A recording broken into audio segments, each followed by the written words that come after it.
Hi friends, నా పేరు శంకర్. ఈరోజు మనం ఎక్స్పోనెన్షియల్ పవర్స్ అనేది మ్యాథ్స్ 7th క్లాస్ డిస్కస్ చేసుకుందాం. ఫస్ట్ ఈ ఎక్స్పోనెంట్స్ అండ్ పవర్ అనేది ఈ ఇంట్రడక్షన్ పార్ట్లో చూస్తే టీచర్ అడిగింది ఒక క్వశ్చన్.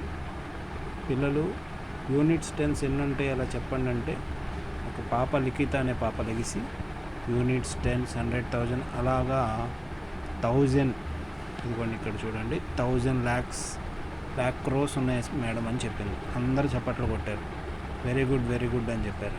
అయితే ఈ 1000 lakh crores అనేవి ఒకసారి నోట్ డౌన్ చేసి చూపించమ్మా అన్నారు. అవి ఎక్కువ జీరోస్ ఉంటాయి కదా, ఇక్కడ చూసామంటే ఎక్కువ జీరోస్ ఉన్నాయి. సో అవి కరెక్టా కాదనేది ఒకసారి చెక్ చేయమన్నారు.